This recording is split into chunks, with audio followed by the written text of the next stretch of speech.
தளபதியோட கட்சியில் ஒரு முக்கியமான அரசியல்வாதி இணைய போறாரு அப்படின்ட்டு ஒரு நியூஸ் பார்த்தீங்கன்னா இப்போ சோசியல் மீடியாவில் போயிட்டு இருக்கு. ஸோ அந்த முக்கியமான அரசியல்வாதி யாரு அப்படிங்கறத பத்தி இந்த வீடியோல டீட்டெயிலா பார்க்கலாம். ஏப்ரல் 19ஆம் தேதி லோக்சபா தேர்தல் நடக்க போகுது. ஸோ இதுக்காக இப்ப எல்லா அரசியல் கட்சிகளுமே தீவிர பிரச்சாரத்துல ஈடுபட்டு இருக்காங்க.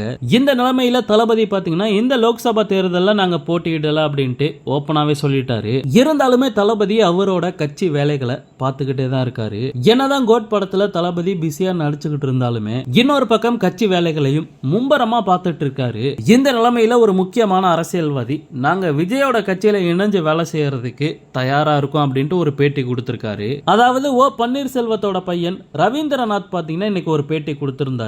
அந்த பேட்டியில என்ன சொன்னாரு அப்படின்னா, ஜனநாயக நாட்டுல யாரு வேணாலும் அரசியலுக்கு வரலாம், யாரு மக்கள் சேவை செஞ்சாலும் அது நல்ல விஷயம் தான். இந்த நிலைமையில நடிகர் விஜய் அரசியல் கட்சி தொடங்கி இருக்காரு. அவர் அரசியலுக்கு வரதுக்கு முன்னாடியே பல நலத்திட்டங்களை செஞ்சிருக்காரு. சோ தமிழக மக்களுக்கு ஒரு நல்ல பாதையை ஏற்படுத்தி கொடுத்தா அவர் கூட நாங்க சேர்ந்து பயணிக்க ரெடியா இருக்கோம் அப்படிங்கிற மாதிரி அவர் பேசியிருக்காரு. சோ ஓபிஎஸ் மகன் ரவீந்திரநாத் பேசின அந்த ஒரு வீடியோ இப்போ சோசியல் மீடியால பயங்கர வைரலா போயிட்டு இருக்கு. தளபதியோட அரசியல் வருகைக்கு பல்வேறு தரப்புல இருந்து ஆதரவுகள் வந்துகிட்டே தான் இருக்கு. சோ இந்த லோக்சபா தேர்தல் முடிஞ்சதுக்கு அப்புறம் தளபதியோட அரசியல் ஆட்டம் வெறித்தனமா இருக்க போகுது. அது மட்டும் இல்லாம நம்ம எதிர்பார்க்காத பெரிய பெரிய தலைங்க தளபதியோட கட்சியில இணையறதுக்கு வாய்ப்பு இருக்கு. வெயிட் பண்ணி பார்க்கலாம். ஓகே நண்பா, இந்த மாதிரி தளபதியோட எல்லா அப்டேட்டையுமே மிஸ் பண்ணாம பார்க்க நம்ம சேனலை சப்ஸ்கிரைப் பண்ணி சப்போர்ட் பண்ணுங்க.